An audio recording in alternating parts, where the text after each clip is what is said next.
하나님의 말씀 요한복음 12장 1절로 보겠습니다.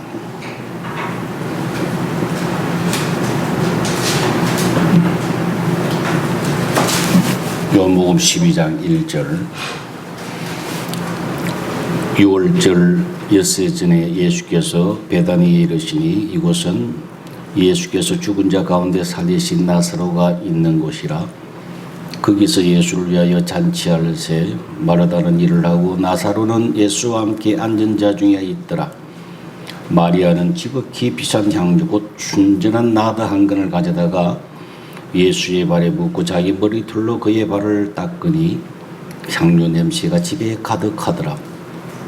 제자 중 하나로 와서 예수를 잡아둘 가룟 유다가 말하되 이 향유를 어찌하여 300데나리온에 팔아 가난한 자들에게 주지 아니하느냐 하니, 이렇게 말을 하면 가난한 자들을 생각함이 아니요 그는 도둑이라 돈괴를 맞고 거기 넣는 것을 훔쳐가미르라.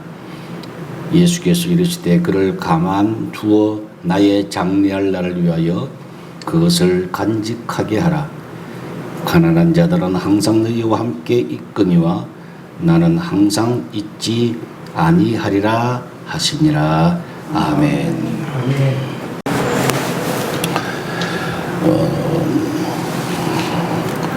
나사로 이야기가 11장에 우리가 봤습니다. 그런데 12장에 넘어와서도 또 나사로 이야기가 앞에 언급이 됩니다.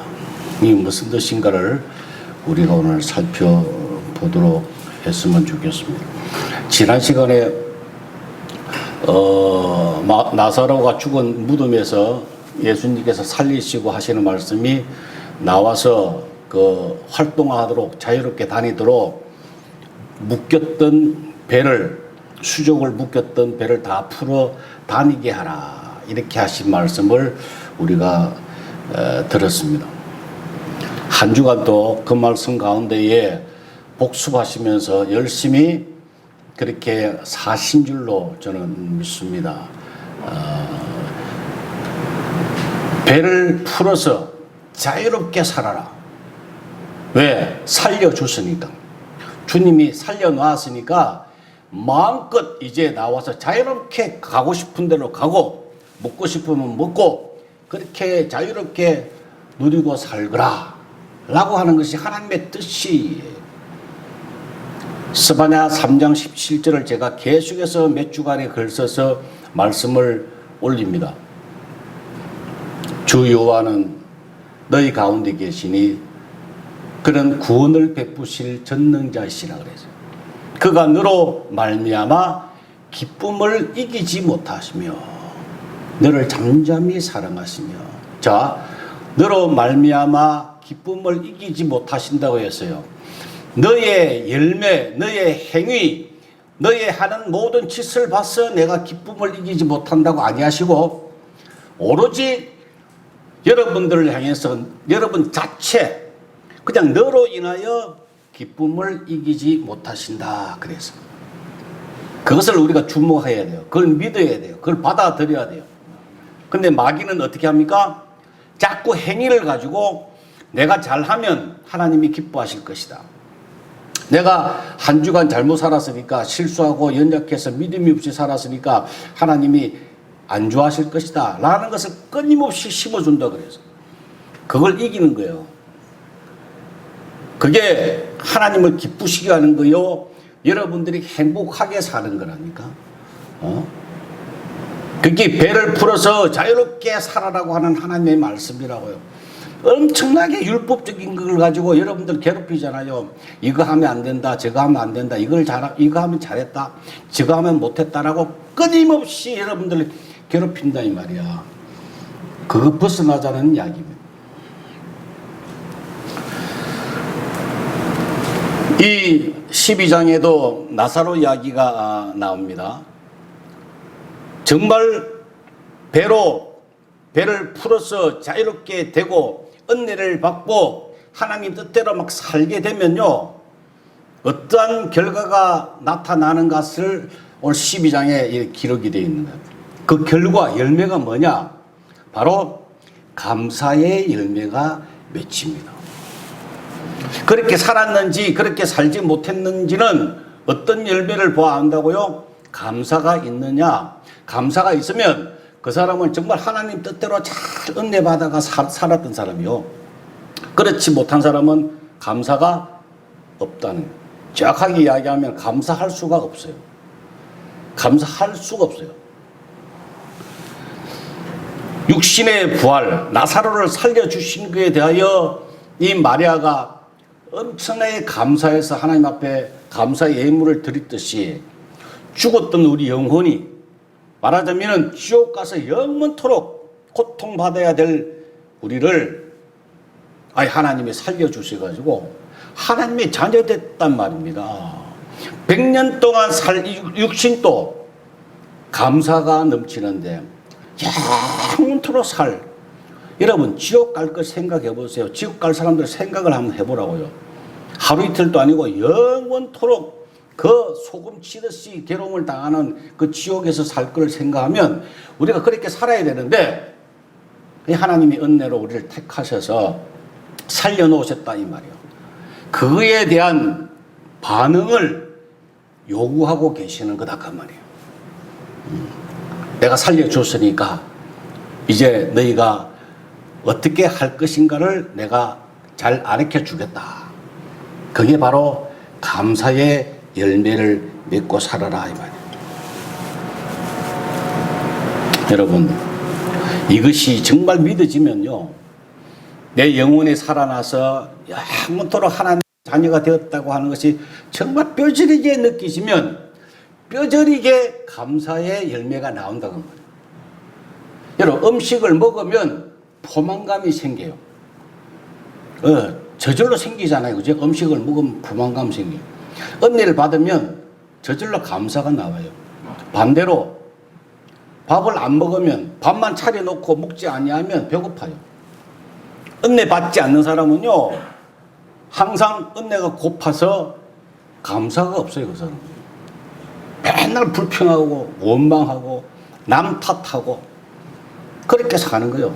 왜? 은혜를 받았는데 하나님이 다 주셨는데 그걸 누리지 못하고 사는 사람들이 얼마나 이 마지막 때에 많은지 몰라요.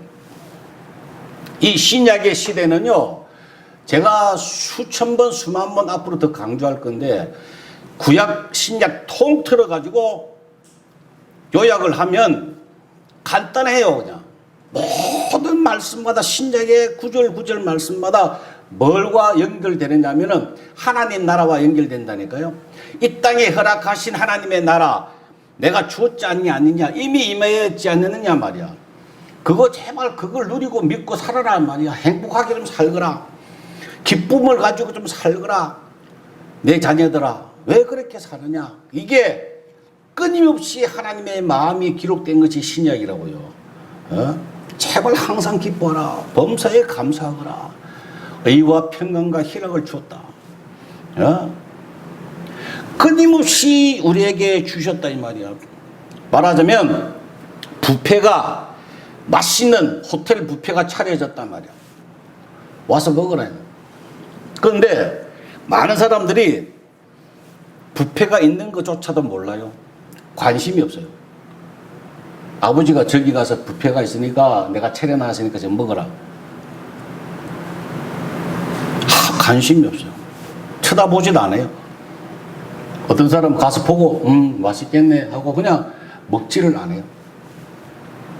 그런 사람들이 얼마나 많습니까? 은혜가 고프다고 하는 이야기, 그렇게 사는 사람들이 무지하게 많은 거예요.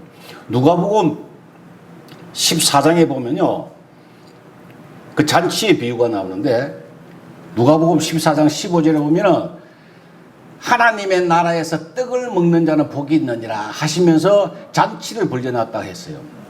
그 비유를 말씀하시는 거예요. 하나님 나라의 잔치예요. 그래 초청을 합니다. 야 와서 다 잔치 참여하라 하니까 어떤 사람은 나는 밭을 샀으니까 아직 봐가지고 밭을 메고 밭을 내야 되니까 못 가겠습니다. 어떤 사람은 소를 5개를 샀으니까 소를 시험하러 가야 됩니다. 나 지금 못 가겠습니다. 어떤 사람은 나는 장가 들었으니까 못 가겠습니다. 다 못 갔다는 이야기야. 그 잔치에 참여하지 못했다는 이야기야. 어떤 걸로요? 이유가 뭡니까? 밭을 샀고 소도 샀고 장가도 갔다. 굉장히 좋은 일이에요. 세상적으로는 굉장히 해피하고 좋은 일이에요. 그것 때문에 하나님 나라를 누리지 못했다는 이야기. 여러분들은 어디에 속합니까? 이 세상 거에 자꾸 관심이 있어가 밭 사는 일에, 소를 사는 일에, 장가 가는 일에 거기가 훨씬 좋다고 생각하면은 아직도 멀었다고 하는 이야기예요. 근데 많은 사람들 거기에 관심이 있거든요. 거기에 관심이 훨씬 눈에 띄죠. 돈 버는 일, 그게 얼마나 재미있고 좋습니까? 돈만 있으면, 수단과 방법을 안 그리고요, 교회 안 나도 돼요, 나는. 돈만 생긴다 그러면 나 교회 안 가도 돼. 라는 심정으로 산다, 이 말이에요. 많은 성도들이 오늘, 여러분 분명히 아세요. 하나님 나라에서 일단 들어가서 살면 이 세상 것도 소도 밭도 장가가는 것도 하나님이 다 주세요. 그 안에 다 들어있어요. 근데 그걸 순서를 몰라요, 이 바보들이. 예? 하나님 나라에만 들어가면 이 모든 것이 다 허락되어 있다. 그 안에서 풍성하다. 그런데 하나님 나라 들어가지 않냐고 소를 사고 밭을 사고 장가가면 환난 날이 닥치면요, 세상이 어려워지면요, 그거 다 없어집니다. 없어지고 힘들고 고통스러울 때가 있단 말이에요. 그 아무것도 아니 없어져요. 안개처럼 사라져요. 그걸 잡으려고 하는 거 자꾸. 그걸 하지 말라는 거예요. 그 나라와 그 일 구하라. 그리하면 이 모든 것을 너에게 더하신다. 그 말씀이 그 말씀이에요. 하나님 나라를 먼저 여러분들이 누리시기를 바랍니다. 감사의 열매가 어떻게 맺히느냐 하면은 하나님 나라를 구해서 은혜를 받고 주님과 함께 살게 되면요, 그렇게 믿음 생활하게 시작하게 되면요, 하나님께서, 성령께서 어떤 마음을 주시느냐 하면은 당연히 감사하고 싶은 마음을 막 주신다고. 그런데 여기서 중요해요. 그냥 감동만 받고 내가 감사하다라고 끝이면 그냥 끝나는 거예요. 그 감동을 받고 행동으로 옮기면 오늘 본문의 마리아처럼 감사의 열매가 맺히는 거예요. 감동이 오면 여러분 즉시 소멸하지 말고 행동으로 옮기시기 바랍니다. 누가복음 17장에 여러분 다시 가서 집에 가서 찬찬히 살펴보시면 문둥병자, 나병 환자를 10명이 있었는데 다 고쳐주셨다 이 말이에요. 근데 그 중에 한 사람만 와서 예수님께 감사합니다 라고 했어요. 그때에 주님께서 그 사람을 너 오늘부터 구원받았느니라. 엄청난 선물을 주신 거예요. 10명을 주님이 고쳐주셨을 때에 감사한 마음이 들었을까요? 안 들었을까요? 다 감사하죠. 그죠? 이야, 내가 이 나병 환자 걸렸는데 고침을 받았으니 얼마나 감사합니까? 10명이 다 감사했다 이 말이에요. 근데 그 한 사람이 실천했다는 거예요. 주님 너무 감사합니다. 입술에 열매가 있었다고 하는 이야기. 주님은 그걸 원하신다. 그래서 누가복음 17장에 그 말씀이 기록이 되어 있습니다. 여러분 마음으로 믿어 의에 이르고 입으로 신하여 구원에 이릅니다. 마음으로 감동받았으면요 행동을 옮기세요. 열매 맺게 하세요. 야고보서 2장 26절에 행함이 없는 믿음은 죽은 것이다. 행하지 아니하면 아무것도 아닙니다. 본문에 마리아가 이 향유를 바쳤습니다. 그래서 감사의 열매를 맺었다라고 합니다. 이 향유라고 나더라고 하는 이 향유는 대체로 이스라엘 사람들이 여자들이 시집갈 때 그 지창금이라 그러죠. 지창금을 가지는 그 향유의 일종의 한다라고 합니다. 그 한 근 우리나라 한 근은 600g이지만은 그 향유는 340g 정도 된다고 그래요. 근데 금액이 300데나리온, 1데나리온이 하루 품삯이니까 우리나라 돈으로 지금 대체로 환산해 보면 한 2천만 원 정도 된다고 그래요. 한 2천만 원 정도 되는 그 향유가 한 근이 그게 2천만 원이래요. 굉장히 비싸답니다. 이거를 그냥 전 재산을 주님 발 아래 쏟아붓다면 다시 담지 못하게 완전히 그냥 바치는 거예요. 그 행위를 보시고 주님은 기념하라, 잘했다, 칭찬하시죠. 그런데 가룟 유다는 어떻게 했습니까?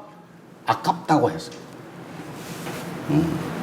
헌금을 하는데 주님은 참 잘했다고, 너무 이쁘다 라고 하시는데 마귀는 어떤 마음을 줍니까? 아깝다고 하는 마음을 자꾸 주로.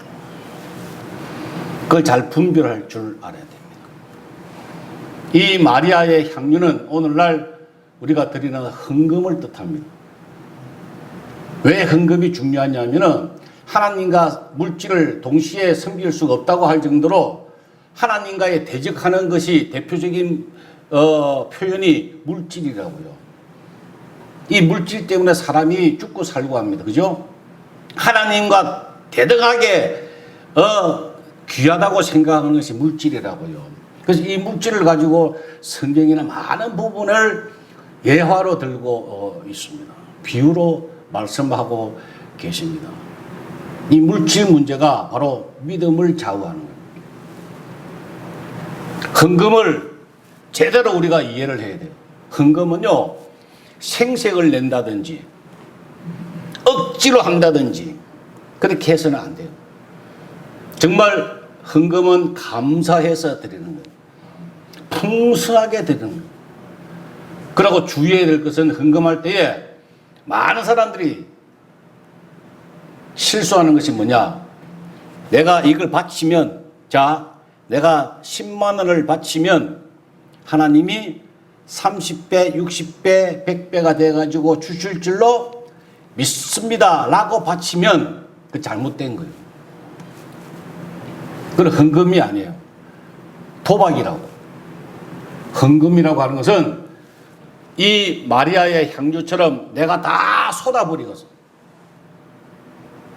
다 바쳐서 그 다음에는 내가 돈이 없으니까 굶겠다. 내 굶어도 좋아. 아무것도 없어도 좋아. 그러나 다 내가 주님께 바치고 싶어 해서 다 쏟아버리는 거, 주님 앞에 드리는 거, 이게 헌금이라고요. 근데 우리나라 사람들은 약어가지고 머리가 좋아가지고 내가 바치면 주실 줄로 믿습니다는 얼마나 크게 하는지 몰라. 그죠? 그건 진정한 헌금이 아닙니다. 더 중요한 것은 감동이 오면 절대 소멸하지 마세요. 바치세요. 움직이세요. 그게 복이라고. 하나님이 복 주시려고 그 마음을 주시는 거예요. 선한 소원을 주시는 거예요. 감동이 올 때에 절대 소멸하지 마세요. 그런데 억지로라도 의무적이라도 해야 될 것이 성경에 기록이 분명히 되어 있어요. 그게 바로 11조라고 합니다. 제가 11조 이야기는 지금 처음 합니다. 그죠? 그래서 대단히 조심스럽고 헌금 이야기도 사실은 굉장히 조심스러워요. 그래서 내 친구 목사하고 같이 이야기하다가 내 친구 목사가 그러더라고. 교회가 꽤 큰데 자기는 이때까지 목회하고 난 다음에 헌금 이야기를 한 번도 안 했대. 그래서 내가 그랬어요. 당신 하나님의 종이야 사람 종이야? 내가 그랬어. 하나님을 기쁘시게 하기 위해서 목회를 하느냐, 사람들 눈치 봐가 헌금 이야기하면 싫어한다는 이야기야. 11조 이야기하면 싫어한대요. 그래서 안 한대요. 그래서 사람을 기쁘시게 위하는 그런 사람의 종이냐, 내가 그렇게 이야기했더만 아무 말을 못하더라고. 주의 종은 하나님이 감동 주시면 그대로 해야지. 전해야 되고요. 화를 낼 때는 하나님이 화를 내게 하시면 화를 내고요. 큰 소리 내게 할 때는 큰 소리 내고요. 하나님이 하시면 그대로 쓰임받는 게 주의 종이라고. 이 헌금도 마찬가지라고. 11조도 이거는 해도 돼도 안 해도 되는 것이 아니고 의무적으로 해야 됩니다. 이 11조가 제일 처음에 나온 것이 아브라함이죠. 그죠? 멜기세덱에게 욥을 구출하고 난 다음에 그 쟁취물을 돌아오는 길에 멜기세덱에 11조를 바쳤다 그래서 이 멜기세덱에 대해서는요 성경에 자세히 기록이 안 되어 있습니다. 여러 학자들이 말이 많아요. 그래서 저는 솔직하게 멜기세덱에 대해서 별로 관심이 없어요. 알고자 하는 마음이 별로 없어요. 굳이 알 필요가 없어요. 중요한 것은 아브라함도 11조를 시작했다, 바쳤다고 하는 것이 중요해요. 그리고 이 11조에 대해서는 성경에 분명히 기록되어 있어요. 민수기서를 한번 찾아보도록 하십시다. 민수기 18장을 한번 구약 페이지로는 227페이지입니다. 민수기 18장 21절로 24절 11조를 왜 해야 되는가에 관하여 기록이 분명히 되어 있습니다. 내가 이스라엘의 11조를 레위 자손에게 기업으로 다 주어서 그들이 하는 일 곧 회막에서 하는 일을 갚나니 이후로는 이스라엘 자손이 회막에 가까이 하지 말 것이라 죗값으로 죽을까 하노라. 그러나 레위는 회막에서 봉사하며 자기들의 죄를 담당할 것이요 이스라엘 자손 중에는 기업이 없을 것이니 이는 너희 대대의 영원한 율례라. 이스라엘 자손이 여호와께 그제로 드리는 11조를 레위인에게 기업으로 주었으므로 내가 그들에 대하여 말하기를 이스라엘 자손 중에 기업이 없을 것이라 하였노라. 아멘. 그래서 무슨 말인가 하면은 11조는 야곱의 아들 12아들이 12지파지요. 12지파가 있는데 그 중에 레위 지파는 하나님의 성전에 관하여 받드는 사람들, 제사장이라든지 회막에 장막을 치는 사람이라든지 모든 이 예배에 관하여 종사하는 사람들이 레위 지파입니다. 이 레위 지파에게 대해서는 하나님이 기업을 주지 않았습니다. 땅을 안 주었어요. 11지파는 땅을 다 하나님이 분배해서 나눠줬어요. 그래서 11지파에 대하여 너희가 11조를 바쳐라. 10분의 1을 바쳐라. 그것을 모아서 누구에게 준다고요? 레위 지파에게 주어라. 다시 이야기하면 11조는 레위 지파의 생활비다. 그 말. 잘 보세요. 성경에 보면 레위 지파에 관하여 레위인들에 관하여 이 레위인들이 한 일 중에 뭐냐면 구제가 있어. 구제. 베푸는 거 있잖아요. 자, 11지파가 11조를 하면 몇 개입니까? 11개라니까요. 그러면 레위 지파는 몇 개를 얻습니까? 11개가 생긴다니까. 근데 나머지 지파는 10개 중에 하나를 바치시니까 9개가 남잖아요. 9개 있고 레위 지파는 11개라니까요. 그래서 이 3개를 남는 3개를 어떻게 한다고요? 베풀어라. 구제하라. 그래서 레위 지파가 구제를 했습니다. 베풀었다고요. 이게 성경의 가장 기본적인 원리입니다. 11조는 레위 지파의 생활비다. 그래서 이것을 11조를 하지 아니하면 레위 지파를 굶기는 거라는 말이에요. 그래서 말라기서 보면은 도둑질이라 그래요. 11조를 안 한다는 것은 레위 지파를 굶기는 거고 생활비를 안 주는 거기 때문에 그런 도둑질하는 거와 똑같다고 해서 굉장히 말라기서면 구약의 맨 마지막이잖아요. 여기에 강조를 하고 계시는 겁니다. 신약에 와서는 사람들이 이 11조도 율법이라고 해서 신약에 와서는 율법 안 지켜도 된다고 해서 11조를 하지 말라고 하는 그런 사람들도 많더라고요. 그래서 사람들도 그런 데에 길은 또 굉장히 얇아요. 그런 거는 또 관심을 가지고 주일날 교회 안 가도 된다. 각자가 성전이기 때문에 교회에 굳이 가야 되느냐. 이렇게 목사들이 이야기를 하면 또 그게 혹해가 그런 거를 잘 받아들여요. 11조를 할 필요 없다고 그러면 그런 거는 엄청나게 잘 받아들이고 잘 믿고 그래요. 잘못되는 겁니다. 마태복음 23장 23절에 보니까 주님께서 직접 말씀하시는 거예요. 너희가 박하와 해양과 근처의 11조는 들이되 율법에 더 중한 바 정의와 긍휼과 믿음은 버렸도다. 그러나 이것도 행하고 저것도 버리지 말아야 한다 그래요. 뭘요? 11조를. 11조만 하면 되는 줄 알았는데 11조도 하고 또 정의와 긍휼과 믿음도 행하라. 두 개 다 하라 이 말이에요.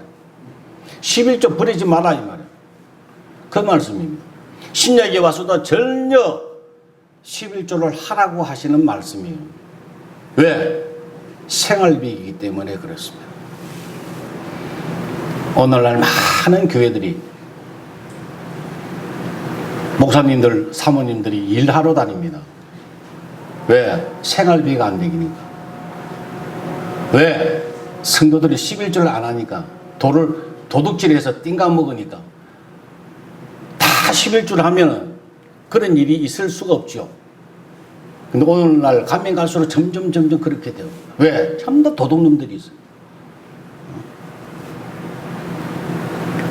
저희 어릴 때는 집을 팔고 땅을 팔면 11조 다 하셨어요.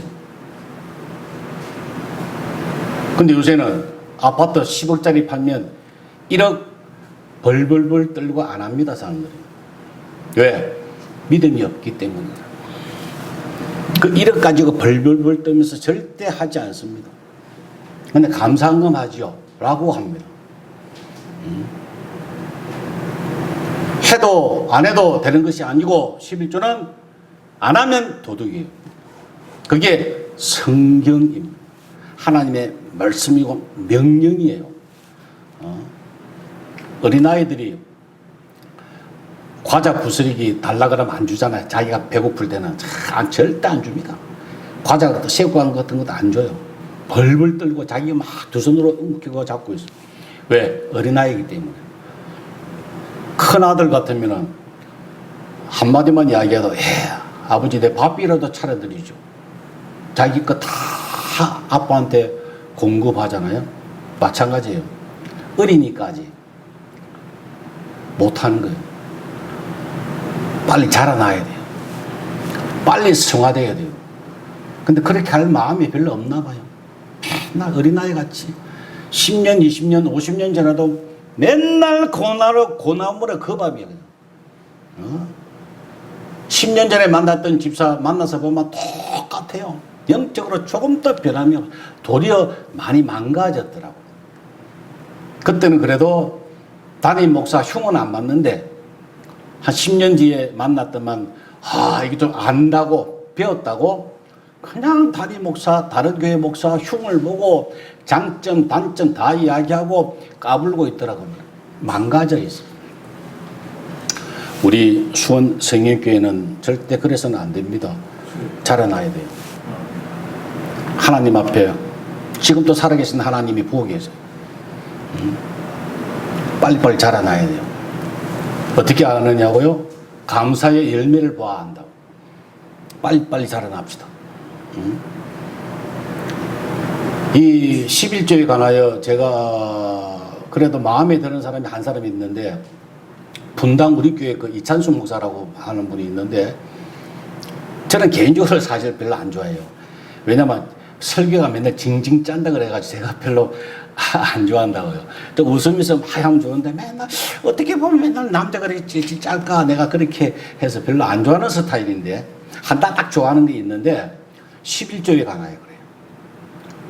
직접 제가 못 들었는데 그 교회 성도가 집사가 이야기를 저한테 직접 해줬어요. 11조를 하지 말라고 그러는데요. 단 교회는 바치지 말라 그러는데요. 11조는 분명히 하되 자기 교회는 바치지 말라 그래요. 왜? 11조 안 바쳐도 풍성하다면 빚도 없고 그렇게 풍성하게 잘 유지가 되니까 감사금만 가지고도 충분히 되니까 여러분들 11조는 여러분들 주위에 있는 부모 형제나 주위 이웃들에게 친척들이 목회를 하고 있으면 가난한 교회 갔으면 거기에 다 드리라. 왜? 생활비니까. 그렇게 드리라고 가르친대요. 그래서 11조를 안 한답니다. 그 특별한 사람들만 그냥 다른 데 드릴 데가 없는 사람만 그 본교에 드리고 대부분 다 그렇게 한다는 이야기를 듣고 야, 제대로 11조를 아는 목사도 있네. 제가 그렇게 했습니다. 여러분, 성경을 제대로 합시다. 제대로 알고 제대로 배우고 행합시다. 움직여야 돼요. 감사만 있으면 아무 소용이 없어요. 바쳐야 되고 움직여야 돼요. 새우깡으로 생각하지 마시라고요. 새우깡이 아까워서 엄마 입에 안 넣어주려고 그러면 더 큰 거 못 얻어먹는다고. 응? 여러분 가지고 있는 것이 그게 얼마야 돼요? 1조가 돼요? 1000억이 돼요? 아무것도 안 해요 사실. 하나님 원하시면 다 바칩시다. 드립시다. 하나님이 그걸 요구하십니다. 이 마리아가 바로 그렇게 했습니다. 감동 주실 때에 하나님이 감사의 마음을 주실 때에 즉시 행동으로 옮겨서 바쳐서 주님 앞에 기념하라고 이렇게 칭찬을 받았던 마리아처럼 마리아나 우리가 똑같은 사람이에요. 다를 거 하나도 없어요. 욕심을 가지세요. 저는 그래요. 아브라함이나 나나 똑같아요. 다윗이나 나나 다른 게 뭐 있어요? 다윗이 받았던 축복 나도 받겠노라. 저는 매일 그렇게 주님 앞에 기도하고 있어요. 다를 게 뭐 있습니까? 지난해나 다 사람인데 아브라함이나 노아나 똑같은 사람이나 단지 믿음의 차이예요. 하나님이 나를 온전히 나만 사랑하신다. 나를 온전히 사랑하신다. 내 행위를 봐서 좋아하시는 거 아니고 온전히 나 자체를 하나님이 나를 사랑하시는구나. 매일 그것을 기억하면서 암송하면서 기도하면서 그렇게 살 때에 하나님이 주님이 감사의 마음을 주세요. 그럴 때 즉시 열매 맺도록 옮기는 그래서 열매 맺는 여러분 되시기를 바랍니다. 기도하십시다. 사랑하시는 아버지 하나님 은혜를 감사합니다. 오늘 또 말씀 듣게 하시고 깨닫게 하셨사오니 감사합니다. 이제 실천할 수 있도록 성령님 연약한 죄들 도와 주옵소서. 예수님의 이름으로 기도 올리옵나이다. 아멘.